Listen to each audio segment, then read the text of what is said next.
자, 그러면 이제 7장에서 F는 MA라는 그 국민 공식에 원래 숨어 있는 두 흐름을 봤습니다. 그래서 걔라는 걸 잘 설정을 해야 F는 MA, 이 운동 방정식을 잘 만들 수 있다. 를 배웠죠? 자, 그럼 이제 강론으로 넘어갑니다. 여러 가지 힘. 뭐 배운다고 그랬죠? 제일 처음에 마찰력, 그 다음에 탄성력. 이거는 고등학교 때 공통과학에서도 많이 나와요. 그래서 이거는 굉장히 많이 아는 것처럼 되어 있는데 디테일로 넘어가면 굉장히 어려운 얘기들입니다. 그래서 디테일로는 많이 안 가고요. 기본 정도만 정리하겠습니다. 이거는 좀 더 심각하게 정리해 볼 필요는 있어요. 자, 그 다음은 중력, 만류력, 전기력. 중력과 만류력은 비슷한 거죠. 뉴턴이 찾아낸 건데 아까처럼 지구 표면, 원심력까지 포함해서 이렇게 다 들어가는 그런 거냐, 아니면 실제 물체와 물체 사이에 작용하는, 질량과 질량 사이에 작용하는 힘이냐. 그래서 보통은 이 두 개를 구분하지 않습니다만 우리나라 교과 과정에는 구분이 돼요. 그래비티, 그래비테이션 이렇게 나오는데 보통은 다 그냥 만류력이라고 그냥 처리합니다. 이 유니버시라는 말이 들어가 있는데 그게 이제 만류, 우리는 세상 만물하는 것처럼 그런 의미로 씁니다. 이거 두 개는 그냥 거의 같은 거고요. 지구 표면에 있으면은 중력, 그 다음에 그냥 일반적으로 하면 만류력 이렇게 표현해요. 그 다음에 중력을 발견한 게 뉴턴이고, 뉴턴을 따라 배우게 하는 사람들이 뉴턴은 1600년대 후반, 1700년대 초반 영국에 살았는데 그 사람의 명성을 프랑스 사람들이 이제 압니다. 그래서 프랑스에서 그 사람의 그 철학이죠. 그 당시는 철학을 받아들여가지고 공부를 하면서 뉴턴이 설계한 그 프로그램대로 하다가 예언대로 새로운 발견을 한 게 딱 몇 개 안 되는데 거의 획기적인 발견한 게 이 전기력입니다. 쿨롱이라는 사람이 점점으로 되어 있는 두 전하 사이에도 만류력처럼 질량 사이에 작용한 것처럼 전하 사이에도 작용하는 힘이 있지 않겠냐 해보니까 그게 전기력이죠. 만류력과 전기력의 결정적인 차이는, 모양은 똑같은데 결정적인 차이는 인력과 청력이 다 있느냐 아니면 인력만 있느냐의 차이입니다. 뭐 그런 거고요. 그리고 또 배우는 게 공기로 대표되는 유체 속에서 작용하는 저항력입니다. 그 다음에 숨어있는 힘으로 수지강력과 장력, 그 다음에 로렌츠 힘에서 자기장에서 배우는 로렌츠 힘, 그 다음에 유체 속에 작용하는 부력. 이렇게 총 9가지 힘을 배우게 되어 있습니다. 5가지, 2가지, 1가지, 1가지.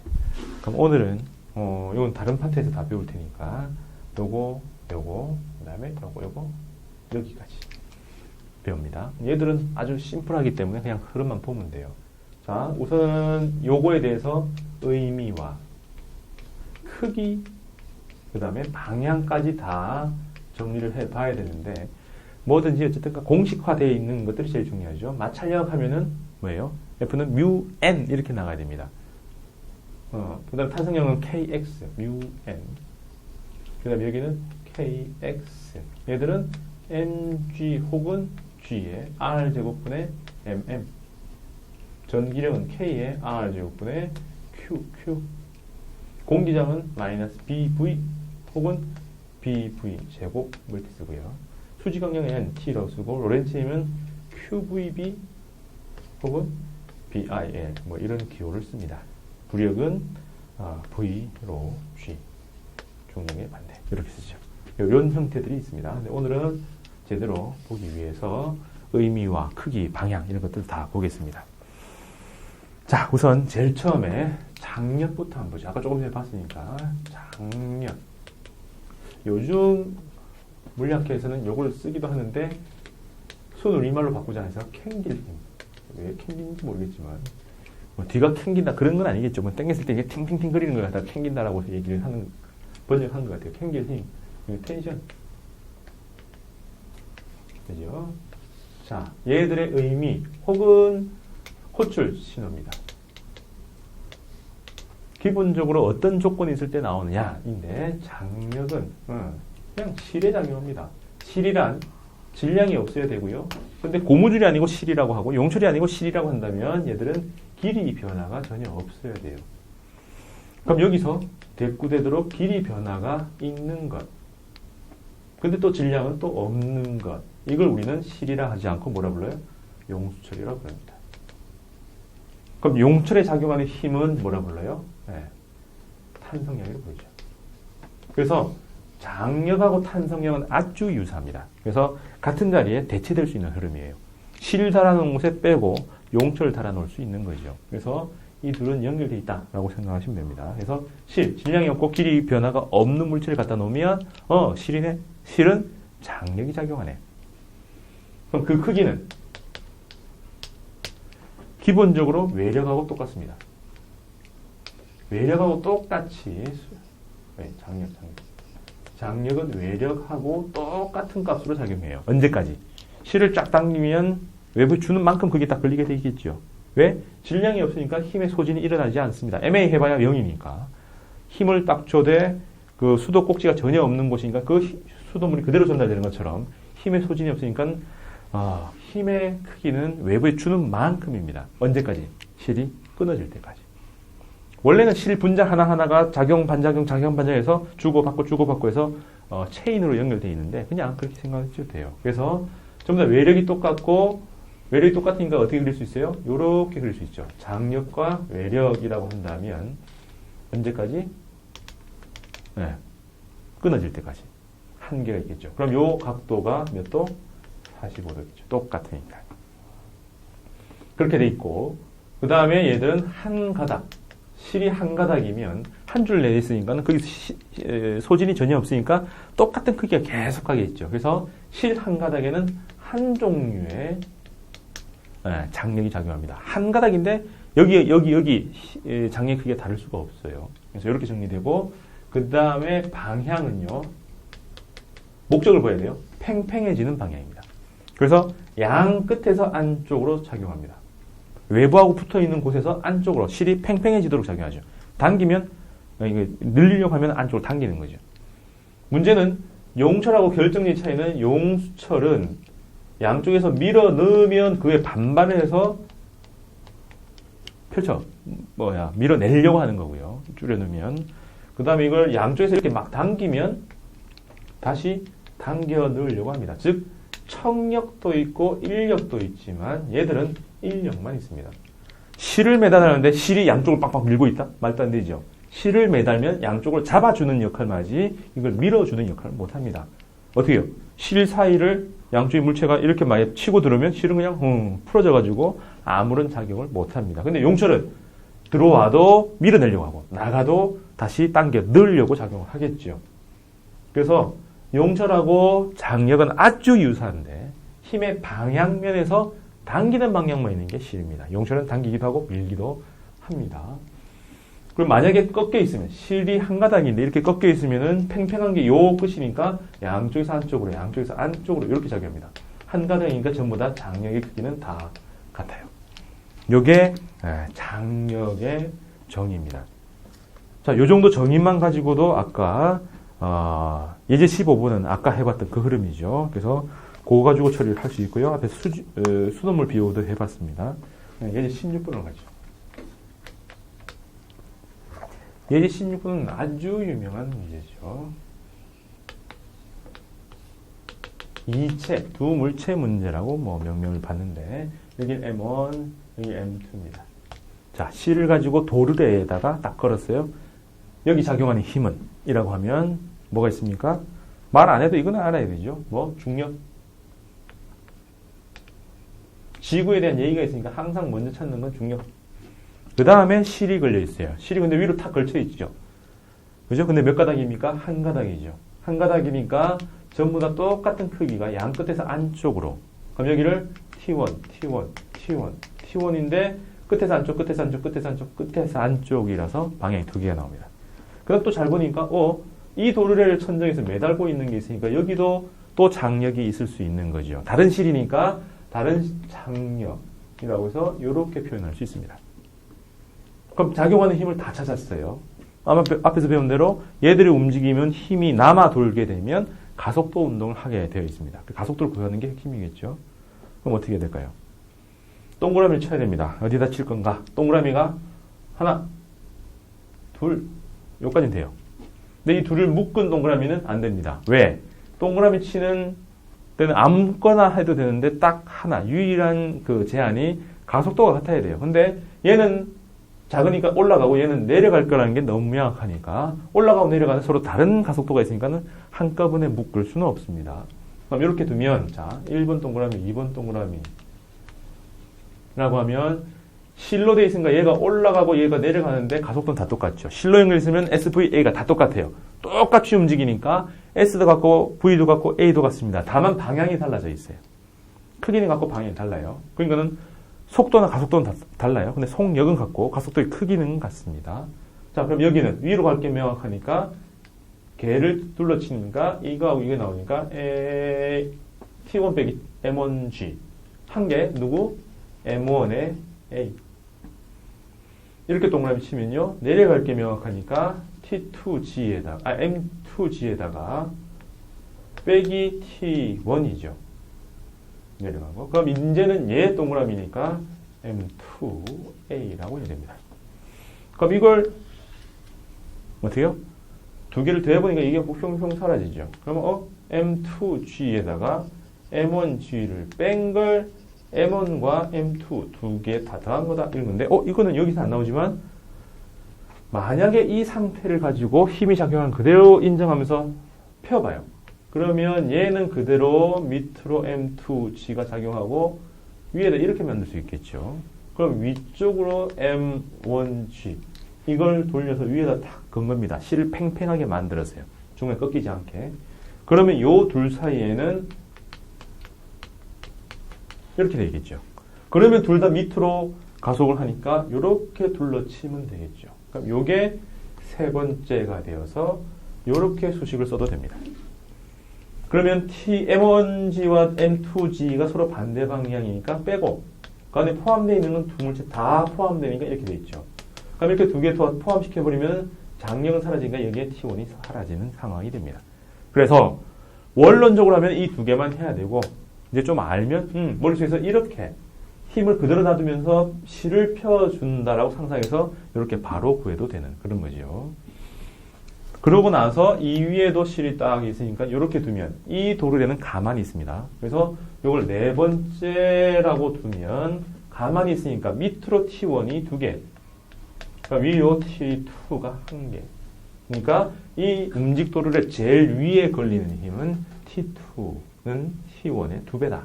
그럼 T1은 여기 또 구해서 집어넣는 그 흐름이겠죠. 되겠습니까? 이게 도르래 문제 아주 유명한 겁니다. 17번 어렵습니다.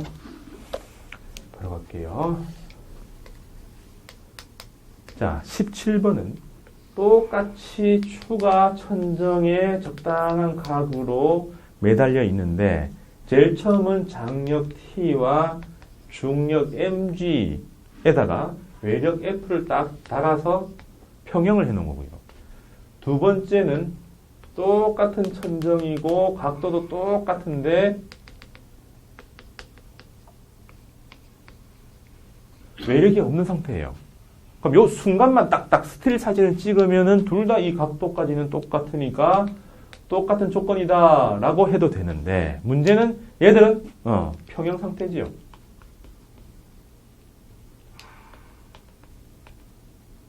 즉 얘들은 안 움직입니다. 즉 가속도가 빵인 거예요. 정지한 상태로 그대로 있는 거죠. 근데 여기는요 평형이 아니에요. 그래서 여기서는 가속도 운동을 하는 상태입니다. 가만히 놔두면 어떻게 해요? 이게 슝 무슨 운동? 단지 운동을 하게 되어 있습니다. 그러니까 우리 눈에는 똑같은 각도로 유지되어 있는 것처럼 되지만 이건 평형이라서 이 걸리는 장력과 여기서 운동을 해야 되니까 여기 걸리는 장력이 달라진다라는 거예요. 그래서 두 개가 똑같은 실이고 똑같은 조건인 것처럼 보이지만은 얘들의 작용에 의한 이 물체들의 운동 상태가 달라지면 힘도 달라질 거라고 예측해야 됩니다. 같은지 다른지 잘 몰라요. 해봐야 됩니다. 자, 그러면 해보면 이 문제 푸는 법은 세 가지가 있습니다. 우선 첫 번째, 가장 간단하게 세 힘이 합쳐져서 0이에요. 그럼 다 합치면 0이 되면 돼요. 그러면 첫 번째, 이건 가로, 이건 세로, X축, Y축으로 딱 근데 이게 삐딱하지요. 이러면 어떻게 해요? 기본적으로 2차원으로 두 개를 분리를 해서 X는 X끼리, Y는 Y끼리 나눠서 처리를 하면 됩니다. 힘의 분해. 그럼 T1을 이렇게 삐딱하게 두지 말고 여기가 세타니까 이쪽 성분을 T1 코사인, 이쪽 성분을 T1 사인이라고 한다면 어떻게 해요? T1의 X방향 사인 성분은 누구하고? F하고 같아서 사라지고요. T1의 코사인 성분은 MG하고 같아서 사라진다. 이게 평형 조건이죠. 보통은 이렇게 합니다. 그거보다는 이렇게 성분을 하면은 막 헷갈려요. 그거 말고 그냥 세 개의 그래프가 있고 이거 세 개 합쳐서 0이 되니까 잘 보세요. 이 항을 지켜가지고 이렇게 우선 T1을 했다면 이 끝자리에서 F 그래서 오른쪽을 쫙 당기는 F 그럼 이 두 개 더하면 여기 되죠. 그러면 그 마지막에 MG가 이렇게 딱 되면은 딱 만나게 되면 뱅글 돌아서 제자리 왔죠. 세 벡터의 합을 구하는 거. 벡터의 합은 처음과 끝을 이으라고 했습니다. 처음과 끝을 이어서 남으면 0이 아닌 거지요. 안 남으니까 0이니까 딱 떨어지게 될 겁니다. 그럼 이렇게 세 개를 이항을 해보니까 세로와 가로는 수직이고요. 제가 어떻게 하는지 잘 보세요. 이항했을 때 각 찾아가는 거는 막 이 각을 보는데 그러지 말고요. 각을 구성하는 두 선분을 봅니다. 이거하고 이건 수직이네. 그 다음에 세타가 누구하고요? 세로하고 대각선이죠. 세로하고 대각선이 이루는 각 중에서 작은 쪽을 세타. 그러면 직각이 나오니까 이 세 개의 관계가 딱 떨어집니다. 그러면 두 개는 모르더라도 세타 알고 MG를 아니까 얘는 MG의 탄젠트, 얘는 코사인 관계인데 더 커졌죠. 그래서 MG 곱하기 말고 나누기 코사인으로 하면 나온다는 거죠. 되겠습니까? 이게 평형을 구하는 두 가지 방법인데 이거는 벡터가 두 개, 세 개까지 할 때 제일 편합니다. 네 개 넘어가면 성분을 하는 게 제일 나아요. 복잡할수록 수학의 힘을 빌리는 게 더 낫습니다만 그럼 직관이 안 생기니까 두 개, 세 개까지 이렇게 하는 게 제일 낫습니다. 이렇게. 그럼 여기는요? 여기 좀 더 풀고요. 여기 오면 평형이 깨집니다. 평형이 깨지는 상태라서 장력은 외력이죠. 외력, 그것도 어느 방향?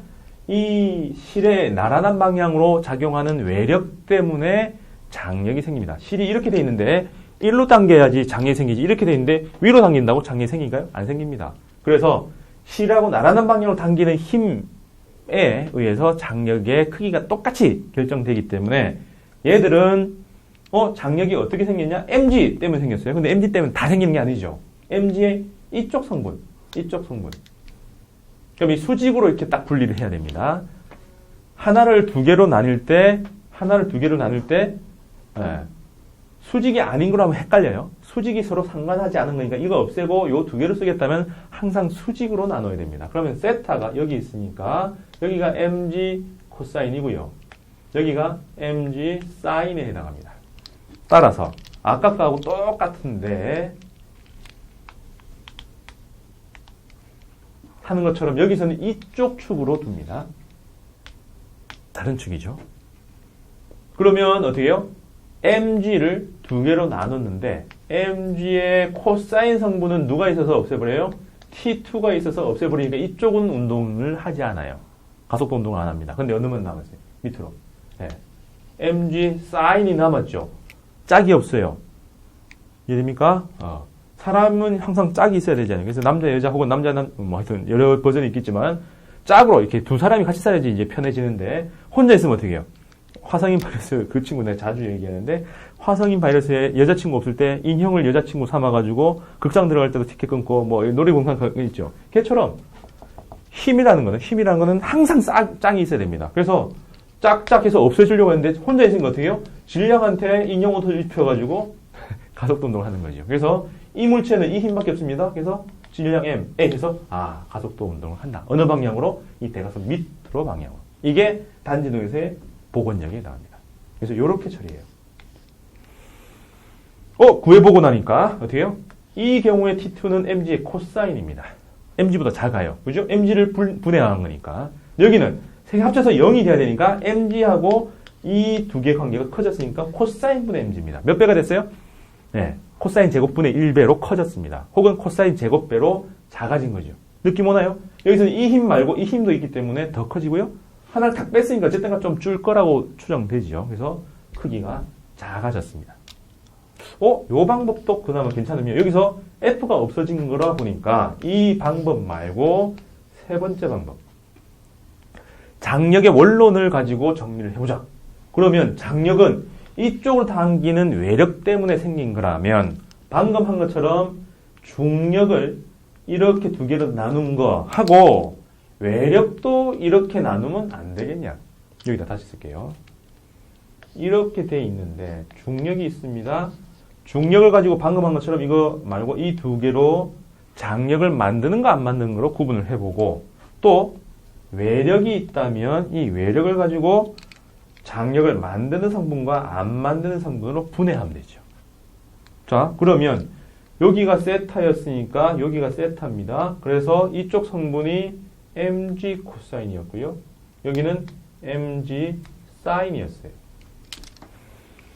그 다음에 이거하고 두 개 합쳐서 90도니까 여기가 세타가 되겠죠? 그러면 여기는 f의 코사인에 해당하고 여기는 f의 사인에 해당합니다. 그럼 어떻게 될까요? 이 둘이 합쳐서 장력을 만들겠죠? 그래서 요 원칙에 입각해서 그냥 평형이라는 걸 가지고 풀어나가는 두 가지 말고 장력의 정의에 먼저 눈이 끌려가지고 그거 가지고 푼다면 장력은 누구 때문에 만들어요? mg 때문도 아니고 mg의 코사인 성분 때문에 만들어지고요. f만이 아니라 f의 사인 성분 때문에 만들어집니다. 그래서 명확하죠? 요만큼만 해가지고 T2였는데 이만큼 더 해야지 이게 T1이 되는 거죠. T1이 F의 사인 성분만큼 더 크다? 얼마나 큰지를 배율을 구해보면 이렇게 나오는데 큰 차이는 이렇게 구할 수 있습니다. 그러면 나머지 성분요? Mg에 뭐가 남았어요? 사인은 F의 코사인하고 손잡고 도망가는 거죠. 이해됩니까? 네. 자, 그러면 이렇게 구한 이 값하고 아까 구한 게 얼마였는데요? mg 나누기 코사인이었죠? 이거하고 같은지를 한번 봐봐요. 그거는 요걸 가지고 처리해 주면 됩니다. mg만 남았는데 f가 있으니까 요걸 없애줍시다. 그럼 요걸 없애주면 mg 코사인에다가 f를 얼마 냈어요? 코사인분의 mg 사인이죠. 그래서 mg 사인을 코사인으로 나눈 것 여기까지 f입니다. 거기다가 사인 한 번 더 곱한 거죠. 뭐가 보입니까? 코사인 여기는 분모 있고 여기 분모 없으니까 요걸 통분을 쫙 시켜주면 이게 제곱으로 바뀌죠. 그럼 mg 똑같으니까 뽑아내면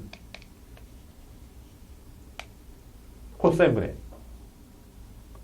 사인 분해 뭐가 나와요? 코사인 제곱 사인 제곱 엄청 어려운 수학인데 다 알아요. 제가 볼 때. 거의 모르는 사람 없어요. 사인 제곱 더하기 코사인 제곱은 1. 그래서 코사인 분의 1 여기 되는 거죠. 그래서 이렇게 풀어도 되고 이렇게 풀어도 되는데 여기서는 이 방법을 우선 추천합니다. 평형 구할 때는 우선 이렇게 하는 걸 한번 해보고 그 다음에 이렇게 해보고 요거는 그냥 장력의 속성을 파악하기 위한 학습형이고 요걸 구하기 위해서는 이렇게 한다. 근데 요거는 아주 어려운 겁니다. 그래서 요것도 한번 생각해 봐야 돼요.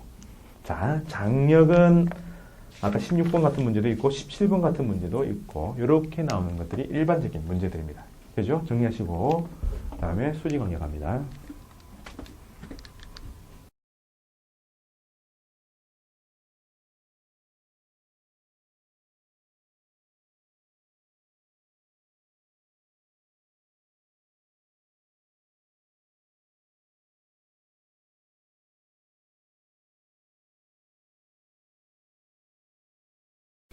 그 다음 수직 강력.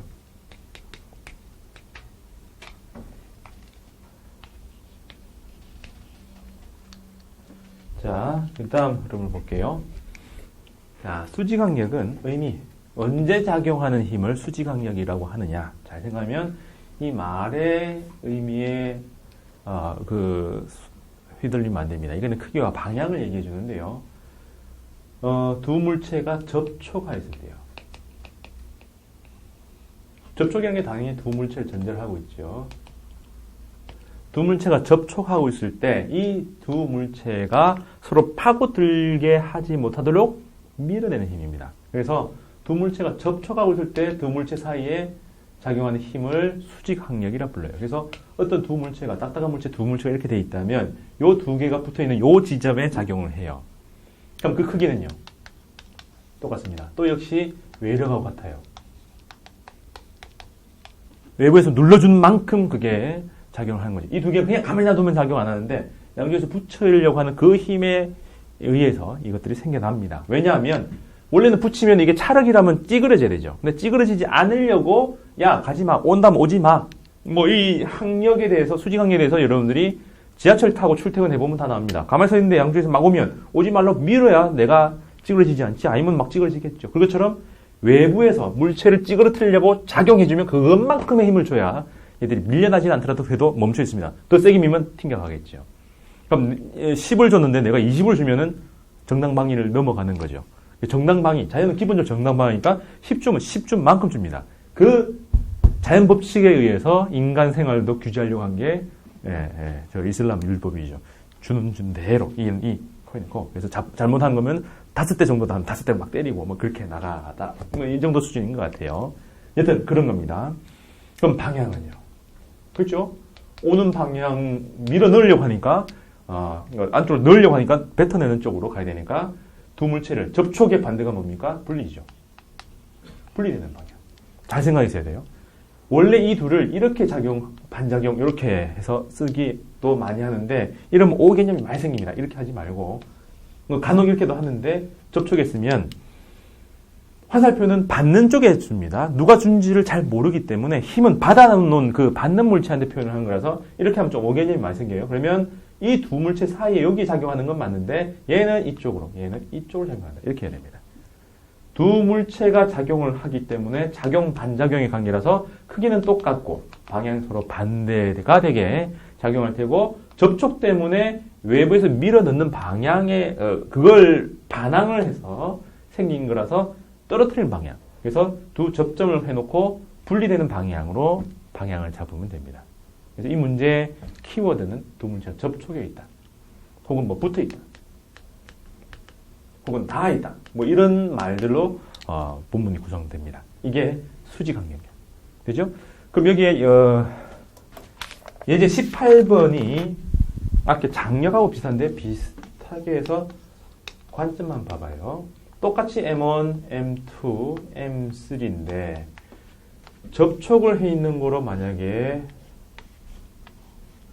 M1, M2, M3면 보통 이렇게 설명합니다. 여기에는 T1, 여기는 T2가 작용하네 해놓고 여기는 수직항력이니까 여기는 N1, N2인데 여기다가 주고받는다 하면 헷갈린다고 그랬죠. 그래서 N1 왼쪽, 오른쪽 그 다음에 N2도 왼쪽, 오른쪽 이렇게 작용하는 거로 해야 돼요.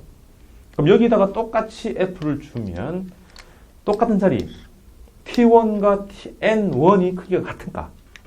뭐 모양상으로 보면 그렇게 되는데 작용상으로 안에 있는 기능면을 살펴보면 그러지 않다는 거죠. 수돗물 이미지도 보면 이 T1은 이렇게 될 때 얘들이 오른쪽으로 가기 때문에 여기다 주면 안 되죠. 뒤에서 줘야 되죠. 그죠? 똑같은데 외력은 F다라는 건 똑같은데 이렇게 두면은 주고 남는 거니까 얘는 이걸 끌고 가야죠. 그래서 A가 있다면은 T1은 M1A가 돼야 됩니다. 근데 이 수직항력은요. 밀고 가는 거죠. 그럼 주면 여기 쓰고 남는 게 되기 때문에 이 앞에 있는 두 놈을 밀고 가기 때문에 어떻게 해요? 얘들은 M2와 M3 다 합친 거에 가속도 A가 되죠. 완전히 달라요. 그래서 물리는 그냥 포인트만 보고 보면 안 되고 방향성까지 의미, 작동까지 보고 판단해야 같다 다르다 얘기할 수 있다는 겁니다. 근데 수직항력과 장력은 유사한 거죠. 뭐 때문에? 요 성격 때문에. 이것도 역시 외력하고 관계가 45도까지 나옵니다. 언제까지요? 예, 물체가 부러질 때까지. 그래서 수직항력이나 장력은 스스로 뭔가 작동시키는 게 아니라 외부의 자극에 의해서 반항해서 생기는 작용, 반작용 이런 성격 때문에 생기는 건데 그 크기는 외부에서 주는 만큼 생긴다. 왜 이런 복잡한 설명이 있냐? 원래 가장 기본되는 힘이 아니라 만류력, 중력, 만류력하고 전자기력 그리고 핵력 두 개가 자연의 기본입니다만 기본적으로 전자기력을 합쳐서 만들어 놓은 이런 것들이 물체에 작용하는 힘이라서 그걸 좀 생활에 편리하게 가다듬어 놓은 겁니다. 특수한 상황에서 생긴 걸 그냥 정의를 따로 한 거예요. 그래서 말이 좀 필요한 거예요. 되겠습니까? 여기까지가 수직항력. 자, 그래서 이 두 개는 문제에서 명확하게 나타내지를 않습니다. 만류력이 작용한다, 수직항력이 작용한다, 이렇게 막 안 한다는 거죠. 그냥 두 물체가 있다, 두 물체가 맞닿아 있다라고만 조건 주면 여러분들이 여기는 수직항력이 이렇게 있을 거다라고 생각을 해내야 돼요. 힌트는 분명히 있지만 문장에서 명확하게 안 나와 있기 때문에 많이 실수합니다. 되겠죠? 자, 그래서 18번까지 했습니다. 그 다음 보죠. 이제 좀 어려워집니다. 네, 끝냈습니다.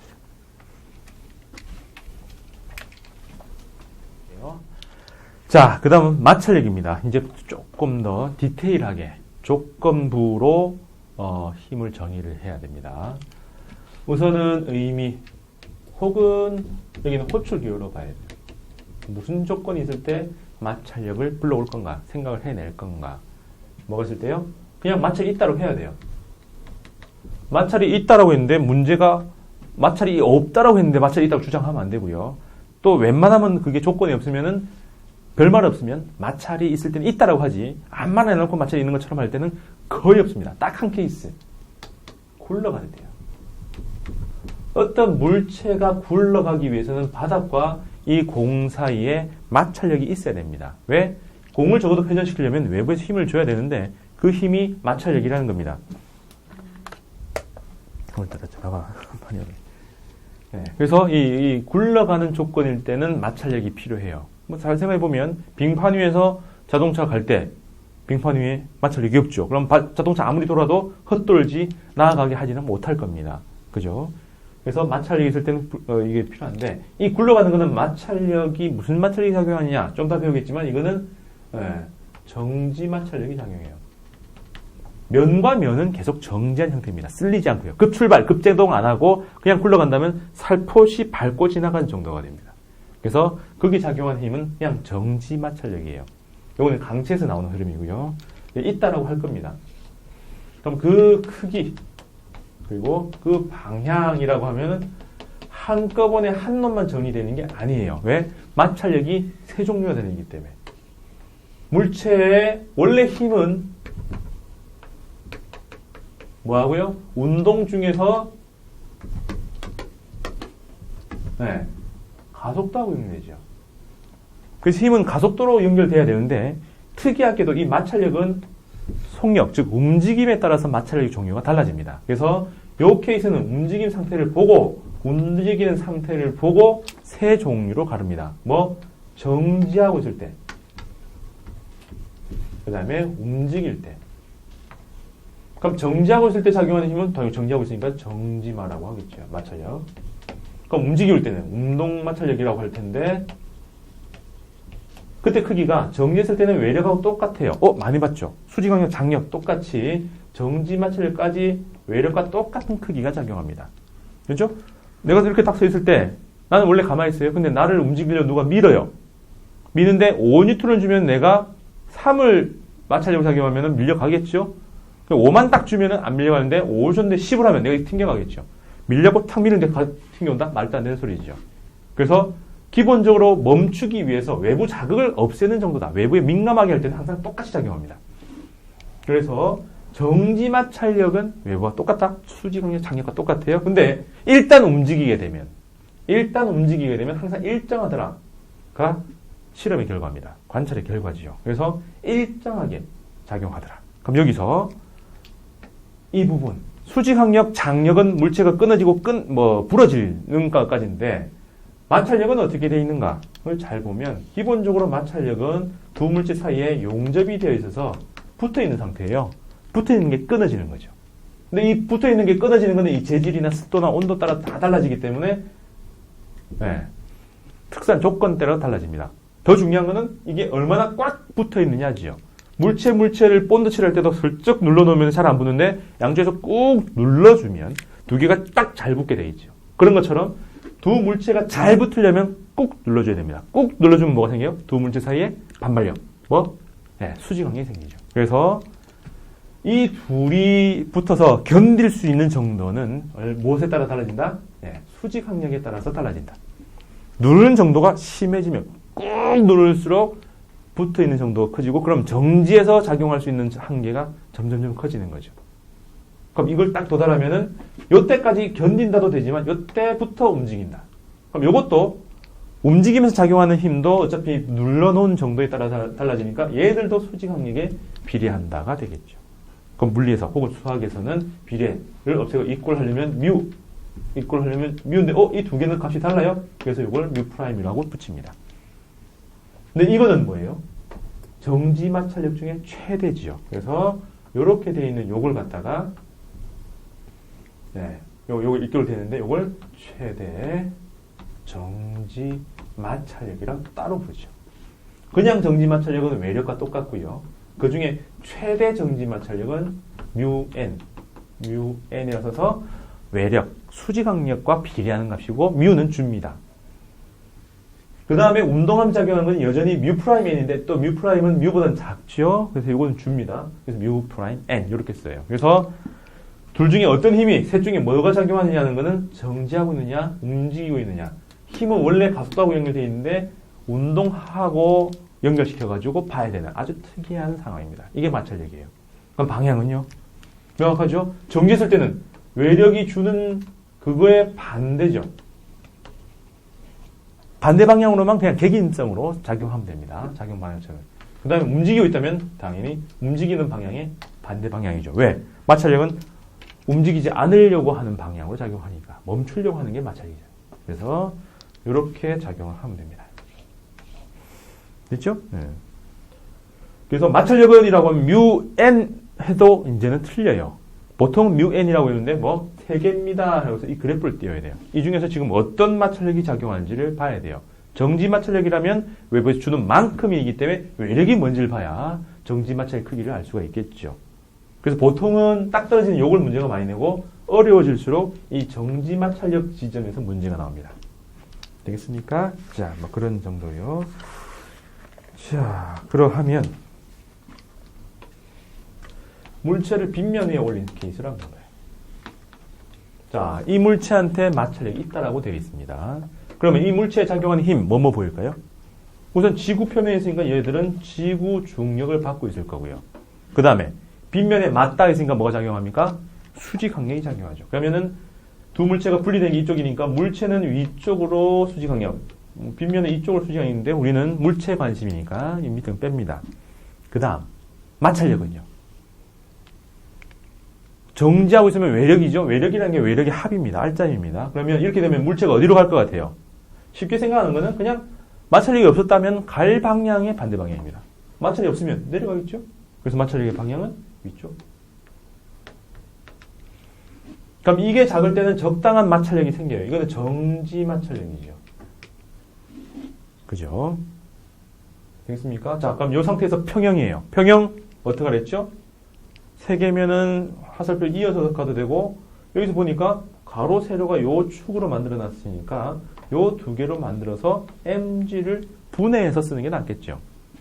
얘도 눌러주는 것 때문에 생기고 얘도 가자라고 당겼기 때문에 생기는 거니까 둘 다 피동적인 거죠. 능동적이지 않습니다. 그럼 mg 요걸 요렇게 나눠서 생각하는 게 낫겠죠. 분해라고 했습니다. 분해할 때는 수직으로 해요. 여기 세타 합쳐서 90도 그럼 여기 세타 그럼 이거는 mg의 코사인 여기는 mg의 사인 해서 가로, 세로, 빗면 방향, 수직 방향으로 처리를 하면 이쪽은 누구? mg 사인하고 누구하고? 네, 정지 마찰력하고 서로 없어지고요. 그 다음에 여기는 mg 코사인하고 수직 항력하고 서로 쌍쌍해서 사라집니다. 이게 평형. 됐죠? 그럼 이 상황에서 물체가 미끄러지지 않았다. 정지 마찰력의 크기는 이라고 하면 뮤n 이렇게 하면 틀립니다. 뮤는 최대값을 얘기하고 그냥 최대인지 아닌지 말 안 나오면 mg 사인이 그냥 마찰력의 크기입니다. 따라서 이 빗면을 기울이면 계속 뭐가 달라져요? 수직 항력도 정지 마찰력의 크기도 점점점 달라집니다. 그러다가 어떻게 해요? 점점 커지다가 각도를 점점 키우면 점점 커지죠. 그럼 정지 마찰력이 점점 커지다가 최대 정지 마찰력에 딱 도착하겠죠. 그럼 어떻게 될까요? 이 물체는 뚝 하고 미끄러집니다. 견디는 마지막 지점도 되고 뚝 하고 미끄러지는 마지막 지점이 되니까 그게 뚝 하고 미끄러지는 그 출발점이 되겠죠. 그러면 이게 처음에는 최대 정지 마찰력보다 작다가 나중에 뚝 하고 미끄러진다 하면 이게 같아지겠죠. 그러면 어떻게 돼요? 이걸 다시 한번 써주면 mg 사인하고 그죠? 정지 마찰력은 그냥 무조건 같다가 이게 최대 정지 마찰력이 있죠. 얼마예요? 최대 정지 마찰력은 우리가 정확한 공식으로 알고 있습니다. 수직 항력, 여기 있네요. 뮤 n 달리하면 뮤의 mg 코사인. 그럼 요거하고 딱 같아지는 순간이 딱 미끄러지는 그 마지노선이 되겠죠. 양쪽에 뭐가 있어요? mg. 그럼 이 꼴이니까 넘겨서 뮤는 이라고 하니까 코사인 세타분의 사인 세타. 또 고대 수학인데 다 알아요. 뭔데요? 네, 탄젠 세타. 그래서 일반 물리 실험에서 많이 합니다. 빗면을 점점점 올리다가 딱 미끄러지는 그 순간에 세타를 구해서 이 각을 찾으면 거기에 뭘 구해요? 네, 정지마찰 개수. 최대 정지마찰력을 말하는 그 정지마찰 개수하고 똑같아집니다. 아주 의미가 있겠죠? 그럼 이 각을 이름 붙여야 되겠죠? 뭐라고 할까요? 물리학 사람들 상상력 아주 빈곤해요. 마찰력의 아주 중요한 그 특징에 해당하는 각이다. 줄여서 마찰각. 그래서 요거는 마찰각의 의미다라는 것까지는 가져야 어느 정도 공부한 겁니다. 그리고 여기서 사이드로 빠지는 게 뭐예요? 중력을 그냥 안 쓰고 중력의 사인, 중력의 코사인으로 분해한다. 하나의 힘을 다른 두 힘으로 분해할 때는 수직으로 간다라는 요 방법까지 아시면 됩니다. 되겠죠? 자, 그게 이 마찰력에서 나온 얘기입니다. 자, 그러면 예제 19번 한번 가볼까요?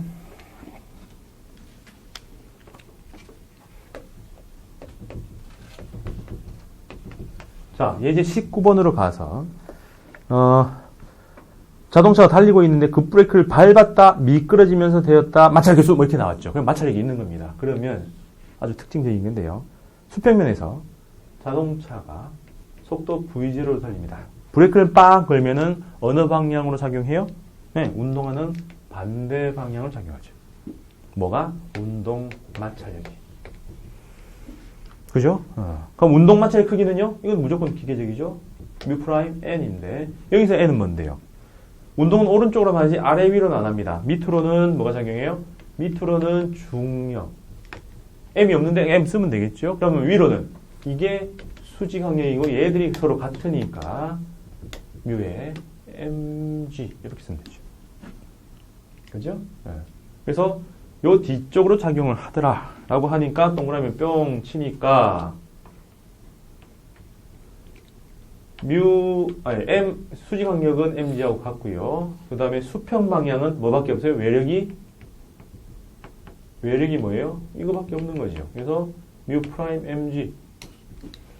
그럼 이게 요거밖에 없으니까 이꼴 ma가 되죠. 뿅뿅 사라지니까 얘들의 운동은 이쪽으로 v0, 이 뒤쪽으로 마이너스 크기는 뮤 프라임 g의 가속도로 움직이고 있는 거죠. 무슨 가속도요? 등 가속도. 그럼 가다가 어떻게 한다고요? 멈추겠죠. 정지하였다. 그럼 이런 운동은 어떻게 푸는 게 제일 나아요? VT 그래프.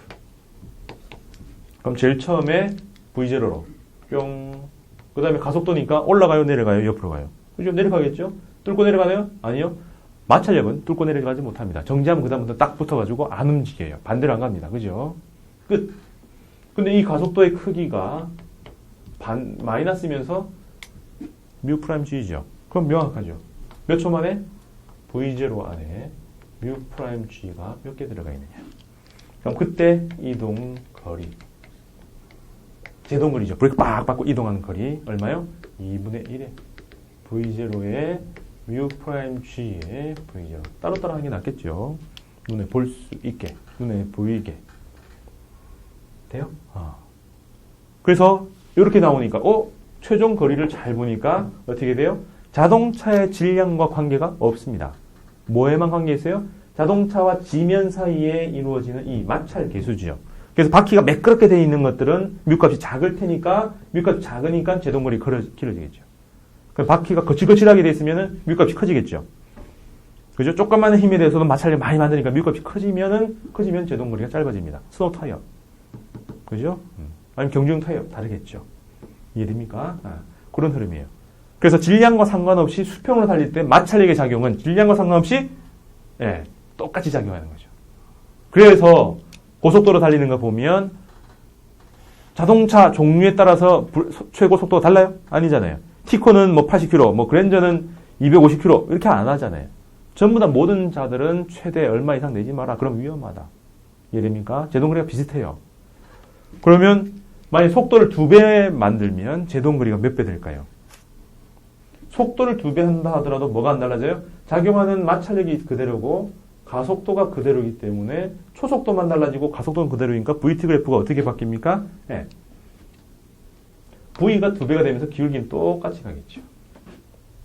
한 변의 길이가 2배가 되면 이동한 거리는 몇 배가 돼요?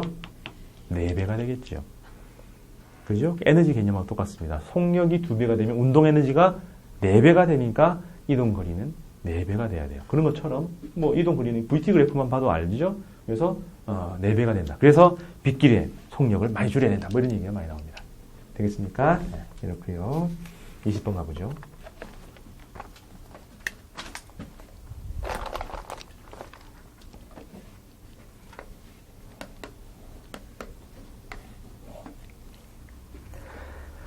자, 이게 아주 중요한 건데요. 자, 뭐라 돼 있는데 정지마찰 계수가 얼마고 운동마찰 계수가 얼마고 이렇게 돼 있습니다. 그럼 수평면에다가 물체 갖다 놨어요. 물체의 질량 M이라고 합시다. M이 10이라고 준 거예요, 여기서. 그럼 얘들의 중력은요, mg 얼마예요? 10이라고 쳤으니까 100N이죠. 그죠? 그럼 요까지만 딱 정해지면 이 중력이 뜻하는 바는 얘들의 수직항력에 해당하는 거죠. 그러면서 바로 마찰력이 작용한다라고 되어 있으니까 마찰력에서 항상 1 띄웁니다. 이걸 띄우고 요 영역이 정지마찰력, 최대 정지마찰력, 운동마찰력인데 요게 요 조건만 가지고 가능성이죠. 얼마까지 가능하냐? 얼마? 정지마찰력 개수라고 해놓고 그거는 무슨 값을 얘기한다고요? 정지마찰력이 아니라 최대 정지마찰력입니다. 그래서 얼마? 0.2 곱하기 100. 그럼 여기는 0.1만 곱하니까 여기는 10. 그죠? 그래서 최대 정지마찰력 20과 운동마찰력 10입니다. 이런 조건에서 1. 최대 정지마찰력 구했죠. 2. 운동마찰력 구합니다. 3. 이게 중요한 거예요. 강철을 15로 당기면 근데 이 말을 그냥 0에서 10으로 당겼다 생각하면 안 돼요. 그런 말 없습니다. 그냥 15예요. 그러면 외력이 15로 딱 주면은 둘 중에 하나겠죠. 그래서 이거를 일부러 이렇게 놔뒀습니다. 자, 답은 이렇게 나갑니다. if 물체가 정지한 상태로 15까지 쭉 당겼다면 뭐예요? 요렇게 가고 있으니까 요게 딱 도달하면서 정지마찰력 15가 작용해서 물체는 계속 정지합니다. 근데 원래 운동하고 있는 놈을 15로 당겼다면 어떻게 해요? 운동마찰력 10이 작용해서 가속도가 5가 됩니다. 다르죠? 마찰력은 항상 운동 상태를 따져야 돼요. 3번 조건에는 정지하고 있다는 조건이 없습니다. 위에 것만 있죠. 그래서 if를 넣어야 돼요. 그러면 4번 25로 주면 무슨 정지를 못하죠. 왜? 최대값을 넘어갔으니까. 그래서 외력이 25다라는 말은 물체는 정지할 수가 없고 운동을 하고 있다. 따라서 마찰력은 운동마찰력 10이 작용한다. 따라서 R자 힘은요? 15. 그래서 물체의 가속도는 1.5. 되겠습니까? 이게 마찰력을 처리하는 방법입니다. 그 다음에 21번.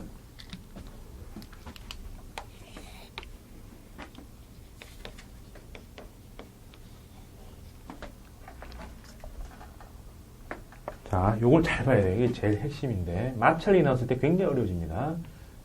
여기 이쪽 방향으로 외력 F, 얘들을 밑으로 W 이렇게 되어 있을 때 마찰력이 있다. 있으면 어느 방향으로 작용할까요?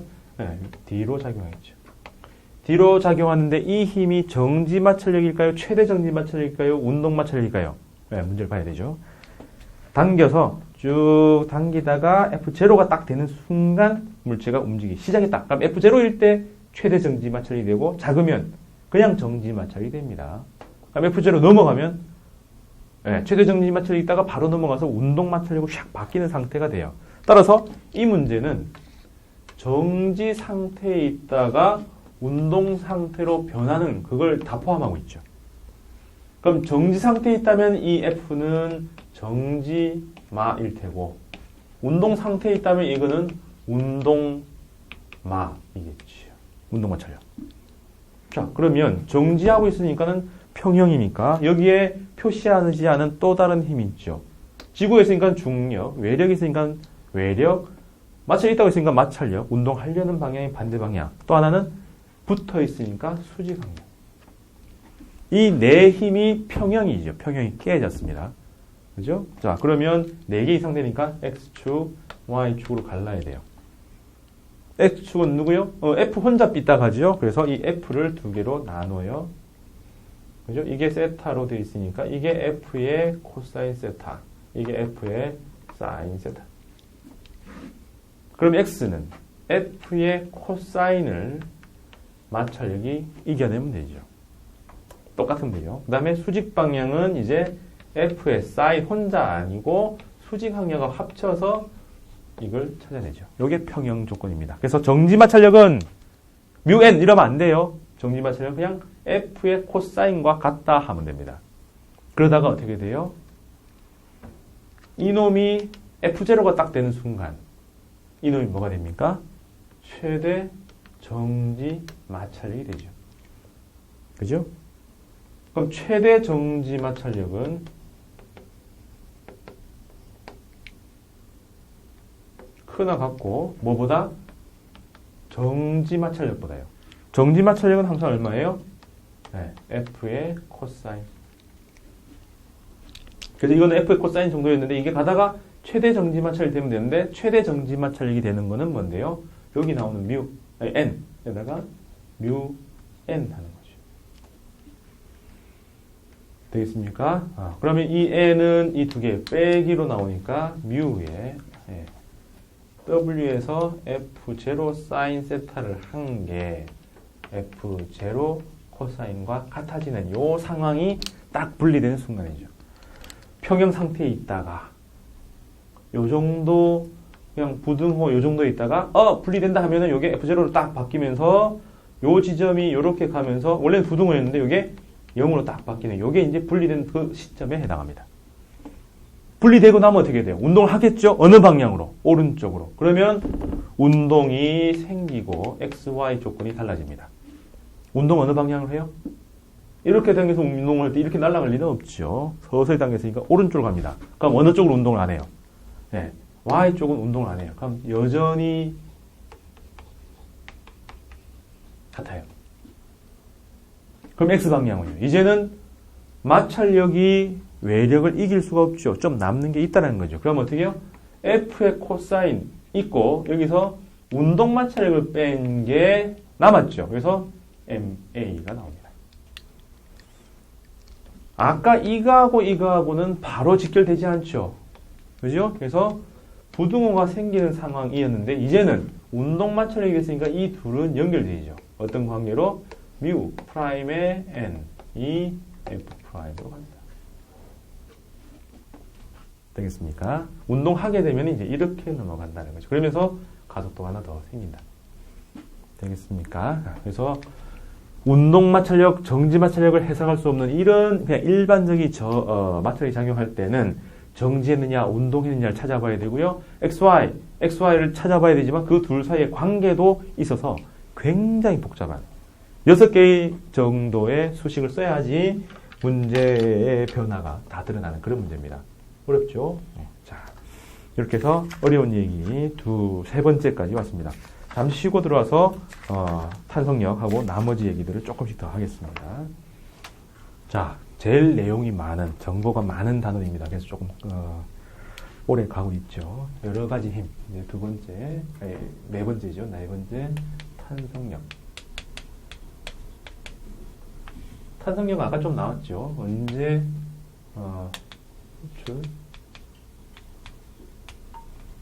쭉 가면 언제 이 힘을 봐야 되느냐? 그죠? 용수철입니다.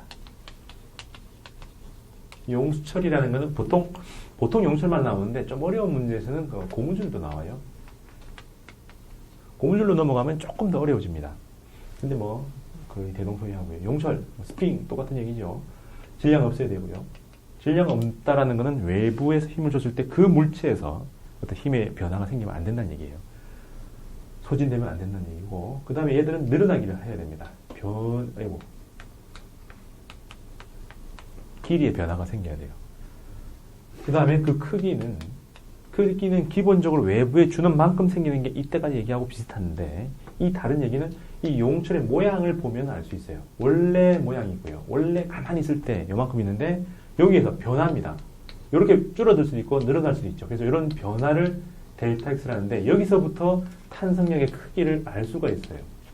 크기만 알 수 있습니다. 이 속에 어느 방향을 작용하느냐는 좀 다르고, 이 용철 하나의 덩어리 안에 원래 길이와 얼마나 변했느냐를 알면 크기를 알 수가 있다는 거죠. 얼마요? 이 크기에 비례합니다. 그래서 비례상수를 K라고 써요. 그래서 이걸 갖다가 탄성력과 관련된 상수다 해서 탄성계수, 혹은 용수철과 관련된 어떤 상수다 해서 용수철 상수, 똑같은 얘기입니다. 그래서 모양을 보고 판단하는데요. 여기서 이것만 보고 지나가는 사람들 많아요. 그 모양은 변인데, 변이는 델타 X라 쓰기도 하지만은 그냥 X라 쓰기도 해요. 이때 중요한 건 기준입니다. 어디로부터 출발해서 변이를 보느냐. 뭐요? L0. 자연상태의 길이를 찾아내야 됩니다. 자연상태의 길이를 딱 찾아내서 여기서부터 얼마나 늘어나고 줄었느냐지, 처음 제일 왼쪽부터 제일 끝까지 이게 아니란 얘기예요. 자, 그러면 자연상태 길이하고 나중에 쌍으로 나타내는데 평형 지점이 있습니다. 용출에서 평형 지점이 있으면 여기서부터 이걸 중심으로는 운동을 합니다. 단진동을 해요. 그래서 용출에는 두 개의 포인트가 여러분들이 찾아내야 될 지점인데, 하나는 용철의 자연상태로 있는 끝점이 고정되어 있다면 움직이는 지점의 끝점에서 자연상태의 길이가 있고요. 그 다음에 평형상태에 있는 그 지점이 있습니다. 평형은 단진동을 시켜주는 중심이고, 자연상태의 길이는 탄성력이 작용하는 그 크기를 말해주는 기준점입니다. 그 다음에 방향은요. 네. 자연상태라는 게 자연스러운 거죠. 외부에서 건드리지 않으면 이렇습니다. 그죠? 그래서 당겨내면 안으로 잡아당기고, 아니, 쭉 늘리면 잡아당기고, 줄이면 밀어내서 어디로? 자연상태로 되돌아 가도록 만드는 겁니다. 그래서 자연상태로 가면 힘이 없어져요. 탄성력이 없어지는 지점, 달리 말하면 그게 자연상태입니다. 그래서 또 다른 정의가 나왔죠? 이거는 탄성력이 없어지는 지점. 용철이 있는데 용철 창성력이 작용을 안 해요. 그 지점을 자연상태의 지점이라고 부릅니다. 그래서 그 지점으로부터 얼마나 변했느냐. 그죠? 여러분들이 앉아있어야 될 자리가 책상 앞이죠. 그 자리에서 엄마가 말하고 하면 안 지릅니다. 거기서부터 이탈하면 과음 소리가 점점점 커집니다. 그거 똑같아요. 왼쪽으로 이탈하든 오른쪽으로 이탈하든 위층으로 도망가든 지하로 도망가든 그 자리로부터 이탈하면 그 거리에 비례해서 엄마 목소리 커진다라고 생각하면 탄성력하고 똑같은 비유라고 봅니다. 그래서 그 기준점 잘 찾아야 돼요. 자, 그래서 이렇게 정의를 하고요. 그럼 정의를 다 끝내놓으면 요 K가 굉장히 특이하기 때문에 요거로부터 K 값의 의미를 좀 더 찾아봐야 됩니다. K란 변이 하나 하는데 1cm 늘어나는데 단위 길이 늘어나는데 작용하는 힘이다라는 겁니다. 그러면 똑같은 용수철인데, 아니 똑같은 다른 용수인데 은놈은 1cm 늘는데 1N 들어요. 은놈은 10N 는 겁니다. 엄청난 힘을 줘야지 겨우겨우 늘어난다는 얘기죠. 뭐예요? 은놈이 더 단단해요. 이게 크면 클수록 단단한 정도죠. 단단합니다. 그래서 용철의 단단한 정도를 표현한다라고 직관을 만들면 됩니다. 그리고 K값은 힘입니다. 이때까지 나누기의 의미로 보면 힘인데 어디 작용한 힘? 언제 작용한 힘? 똑같은 길이 늘렸을 때 작용하는 힘 가지고 용철의 단단한 정도를 비교하겠다. 그게 K예요. 그럼 이게 문제가 나오면 두 단계로 넘어가는데 우선은 합성을 해봐요. 용철 하나만 가지고 문제 낼 경우는 거의 없어요. 그래서 용철의 합성이라는 부분들이 나타납니다. 합성이라는 것은 그냥 계속 한 줄로 쭉 늘어놓는 게 있고 옆으로 놓아서 합치는 게 있어요. 이걸 갖다가 직렬 연결이라고 하고요. 이걸 병렬 연결이라고 합니다. 자, 앞에서 얘기했죠. 탄성력하고 장력하고 속성이 비슷하다고 했습니다. 한 줄의 고무줄을 봐봐요. 그럼 모든 점에서 한 가닥에서 힘의 크기가 다 같습니다. 직렬하더라도 이 탄성력과 이 탄성력이 같은 상태가 돼야 돼요. 그러면 K1X1, K2X2 이런 상태가 되는데 이거 합성되면 어떻게 되겠느냐. 당연히 용철이 늘어나면 어떻게 해요? 똑같은 힘 줬는데 여기 X 늘고 여기 x1 늘고 여기 2x, x2 늘고 하면 두 개 늘어난 만큼 주는 거죠. 외부에서 준 힘은 똑같은데 여기도 늘고 여기도 늘었으니까 전체 합성은 더 많이 늘었겠죠. 그럼 하나만 있을 때 힘을 주면 조금만 늘었고요. 두 개 합쳐놓으면 더 많이 늘었습니다. 똑같은 힘을 줬는데 더 많이 늘었으면 K값이 커졌어요? 작아졌어요? 네, 작아졌죠. 작아지는 합성법은 분의 1 합성법입니다. 그래서 K분의 1 하는 거는 K분의 1을 다 합성해서 그거라고 보죠. 그래서 분의 1 하니까는 작아지는 거죠. 이걸 저는 작아지는 합성법이라고 봅니다. 저항 같은 게 여기 나오죠. 저항은 어떻게 해야죠? 저항은 이렇게 되면 직렬이고 이렇게 병렬이죠. 그럼 이게 작아지는 합성법입니다. 그래서 다르죠. 용처는 직렬해서 작아지고 저항은 병렬해야 작아집니다. 그래서 둘 다 분의 1 합성법으로 넘어갑니다. 그럼 이거는요.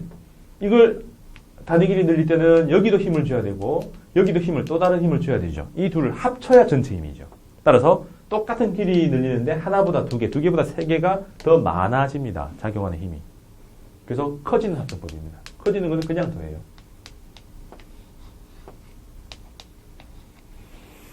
용처를 합성하는 것은 이제 커지고 작아지고 이제 이런 부분이 달라지는 거죠. 되겠습니까? 그럼 여기서 일정한 걸 보면 직렬이면 의미상 힘이 같다 하고요. 병렬이면 뭐가 같아요? 네, 변하는 길이가 같습니다. 되겠죠? 네, 이게 용처이다. 따라서 이 흐름을 그냥 바로 문제에서 본 게 예제 22입니다.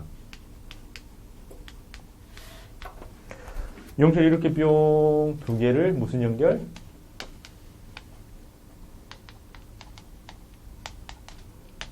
네. 직렬 연결한 거죠.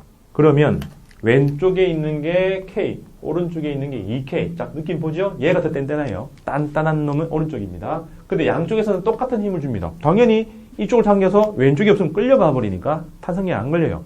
양쪽으로 쫙 잡아당겨야 작용 반작용처럼 해야 걸리는 거죠. 그래서 무조건 힘은 크긴 같습니다. 그래서 모든 지점에서 질량이 없으니까 준 만큼 그대로 쫙 걸려야지 양쪽이 그대로 살아있는 거죠. 방향은 반대 방향이지만. 힘의 크기는 똑같습니다. 그럼 두 용처의 합성은요? 직렬이니까 두 개를 합성을 해야 되니까 K분의 1 더하기 2K분의 1 하니까 2K분의 3 따라서 K. 합성은 3분의 2K 더 작아졌죠. 무조건 작아지게 되어 있습니다. 그 다음에 용처의 늘어난 길이는 얘한테도 F, 얘한테도 F니까 얘들은 얼마요? K분의 F, 얘들은 2K분의 F. 얘가 조금 늘어나고 얘가 많이 늘어났죠. 그죠? 그래서 늘어난 길이는 뭐 이렇게 구할 수도 있겠다. 그래서 비율은 누가 더 많이 늘어나요? 값을 구해도 되지만 얘가 더 적게 늘어나고 얘가 많이 늘어나니까 2대 1 비율이죠. K의 역수에 해당합니다. 됐죠?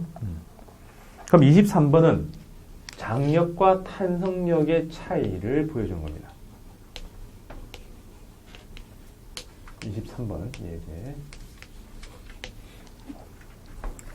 1kg, 2kg, 3kg 똑같죠? 앞에서 얘로 등하고 그 다음에 12N입니다. 그래서 가속도가 셋 다 합쳐서 12개니까 한 개당 2이다는 똑같아요. 그러면 수돗물 이미지 가지고 빨리 가는 거 알겠죠? 그럼 2니까 여기 6소진, 여기 4소진, 여기 2소진이니까 12개 줘서 소진되고 남은 거 6개. 4개 소진되고 남은 거 2개. 그래서 여기 2개 딱 떨어지고 끝. 그러면 탄성력이건 장력이건 이 지점에 작용하는 힘이 크는 요만큼이라 된다. 끝인데 용처리 되면 그 지점의 탄성 개수를 줍니다. 그래서 길이의 변화까지 더 읽어내는 거죠. 자, 2N이 작용하는데 거기에 탄성 개수가 A, B, C고 AB 100입니다. 그 다음에 6N이 작용하는데 거기는 200이라는 거죠. 그래서 여기서는 100분의 1, 100분의 2, 여기는 200분의 6. 그래서 길이 비율은 힘의 비율과 달라져요. 왜? K 값이 들어가 있으니까. 되겠습니까? 그래서 여러분들 같으면 어떤 문제 내요? 용처를 내나 장력을 내나 거기 걸린 힘까지는 똑같이 구하는데 장력을 냈으면 그냥 끝났는데 용처를 내면 그때 변화한 길이까지도 물어볼 수 있으니까 한 문제 보아가지고 많은 걸 얘기하려면 용처리를 쓰는 게 당연히 더 어려운 문제입니다. 됐죠? 자, 그 다음에 예제 22는 앞에 거하고 비교를 해본 예제 23하고 달리 이제 탄성력 자체를 한 번 더 보면 잘 보세요. 길이가 용철이 탄성력이 12N이고 길이가 14가 되었다. 그 다음에 길이가 18N일 때 힘이고요. 길이가 16이 되었다. 그럼 여기서 K 똑같은 용철이니까 이렇게 하면은 안 되지요. 뭐가 틀렸어요?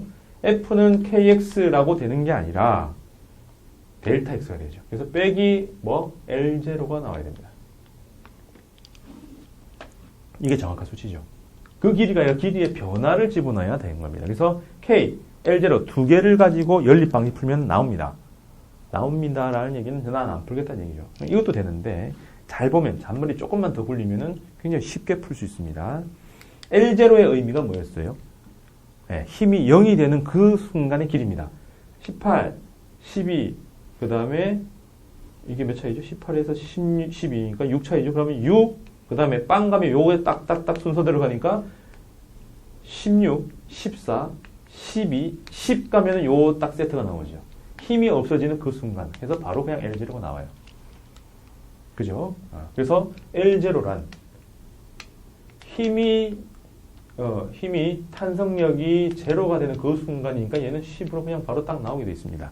그 다음, K의 의미. K라는 거는 델타 X분의 F였으니까 1cm 단위 길이 변할 때 작용한 힘입니다. 여기서는 6 변했을 때 2지요? 그럼 이게 1이 변하면은 얼마? 3이겠죠. 그래서 답은 K 값은 3 뉴턴 퍼 센티미터. 근데 이렇게 잘 안 하니까 300 뉴턴 퍼 미터. 연립 방정식 풀어도 되지만 개념을 정확하게 정의하면 그냥 숫자를 잘 조절하다 보면 다 나오게 돼 있다는 겁니다. 되겠습니까? 그게 이런 방법이고 아니면 그래프 그려보면 되죠. X와 F. X가 얼마인지 모르겠지만 이렇게 돼 있는 거죠. 두 개의 값을 줬습니다. 14일 때 12. 그 다음에 16일 때 18. 그래서 쭉 가서 여기 10cm죠. 여기 L0. 그럼 요 기울기가 뭐예요? K. 그래서 구하는 겁니다. 그래프를 보면 좀 더 잘 보인다 라는 얘기죠. 자, 여기까지 필기해 보시고 그 다음 회의 넘어갑니다.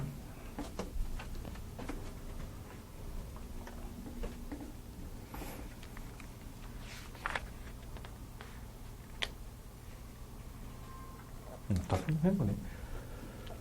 자, 그러면 그 다음 거 바로 넘어가면 공기장.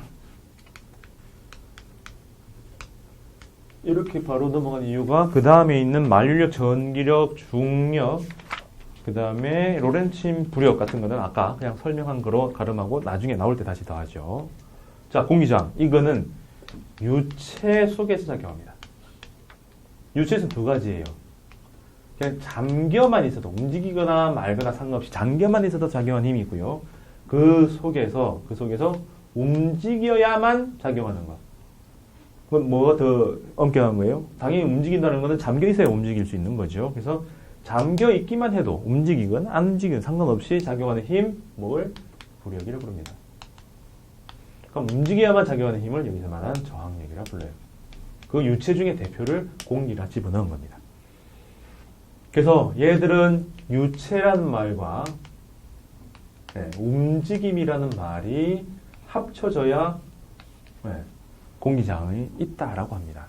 근데 그 크기는요, 명확하게 규정이 안 돼 있어서 어쨌든 그 움직임의 대표인 뭐예요? V죠. 또 나타났습니다. 힘하고는 A가 연결돼야 되는데 V하고도 연결되어 있는 게 두 개가 나타났죠. 마찰력도 V 가지고 종류를 구분했고요. 여기서는 크기를 얘기합니다. 방향은요? 크기는 V인데 그냥 V의 1차에 비례할 수도 있고요. 혹은 제곱에 비례할 수도 있는데 이거는 문제를 봐야 됩니다. 문제에서 속력에 비례한다 혹은 속력의 제곱에 비례한다, 속력의 루트에 비례한다라고 문제 줍니다. 이거는 일반적으로 합의된 게 아니기 때문에 문제를 보고 판단합니다. 방향은 명확해요. 움직임이니까 움직임의 반대 방향. 그래서 이걸 연결하면은 공기장 방향까지 생각하면은 BV 벡터의 마이너스 혹은 벡터의 제곱은 마이너스 이렇게 나가겠죠. 되겠습니까? 이런 것들이 공기장력. 그럼 요거 가지고 설명하면은 자유낙하 케이스가 좀 달라져요. 보통 물체를 자유낙하 한다라고 하면 그냥 가만히 놔두면 계속 이렇게 가는데 공기장이 있으면은 if 정지했으면 이건데 얘들이 움직이고 있다면 그때는 mg 그때는 중력 말고 공기장이 하나 더 있는 거죠. 따라서 개를 설정해서 이건 움직이는 겁니다. 이건 정지한 거고요. 움직이고 있다면 mg f는 m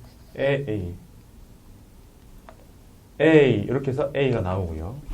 그럼 이 상태가 되면은 f가 이거에다가 요만큼을 뺀 거죠. 공기장을 빼고 그 다음에 남는 ma 그럼 이렇게 가야겠죠.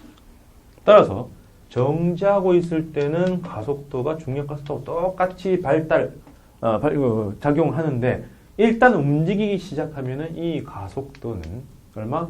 g에서 빼기 이놈이 얼마라고요? 그냥 bv라고 합시다. 제일 간단하게. 그러면 bv 나누기 m에 해당하는 거죠. 따라서 처음에 가만히 있으면 이렇게 되는데 속력이 빨라지면 빨라질수록 얘에 빠졌으니까 얘들은 g보다 점점 작아지는 거죠. 그래서 움직일 때와 움직이지 않을 때 운동 방정식이 완전히 달라집니다. 그래서 공기장 나오면 움직일 때 움직이지 않을 때를 갈라서 방정을 세워야 되고 더 중요한 거는 VT 그래프가 달라져요. 원래 자유낙하하면 이렇게 나오죠. VT 그래프가 G. 얘는 처음 할 때는 G는 똑같은데 점점 작아지니까 어때요? 기울기가 작아지니까 이렇게 나옵니다. 그래서 위로 볼록하다가 나중에 일정하게 가지요. 언제부터 일정하게 나와요? 얘가 0이 됐을 때. 얘가 0이 됐을 때. 그럼 뭐예요? 공기저항력하고 중력하고 같아졌을 때. 그래서 이 값이 일정하게 가서 V, 터미널 벨로시티, 우리말로는 종단 속도라 부릅니다. 얼마? B분의 mg가 되었을 때. 그래서 속력이 더 이상 빨라지지 않더라. 이래서 우리가 지상에 삽니다. 지구 표면에. 빗방울이 저 위에서 자유낙하하면 쫙 떨어지면 아무리 작아도 속력이 점점 빨라져야 되는데 우리 비 온다 해서 그렇게 되면 비 온다 해서 머리 딱 내밀고 보면 머리를 뚫고 빡 하고 지나가야 되는데 그러지는 않죠. 비가 내려오다가 일정한 속력에 도달합니다. 왜? 종단 속도에다가. 그래서 비가 계속 그냥 버슬버슬 내릴 수가 있는 거죠. 점점 안 빨라지는 거죠. 그래서 그런 것들을 설명할 수 있는. 그래서 마치는 겁니다. 원래 이렇게 슉 가야 되는데 이걸 잡고 쥐 해서 더 이상 올라가지 못하게 속력의 제한선을 두는 장치가 이 공기저항이라는 겁니다. 그죠? 느낌 오죠? 네. 굉장히 어렵습니다. 이게 또 들어오면 따져야 될 게 많고 커브가 나타나니까 계산 못합니다. 자, 뭐 그런 상태고요. 나머지들은 저번에 했고 이렇게 해서 8장 설명을 마치겠습니다. 이제 더 어려운 거 나와요. 디테일로 넘어가서 운동 중에 디테일, 원운동, 주기운동, 단진동 넘어가겠습니다.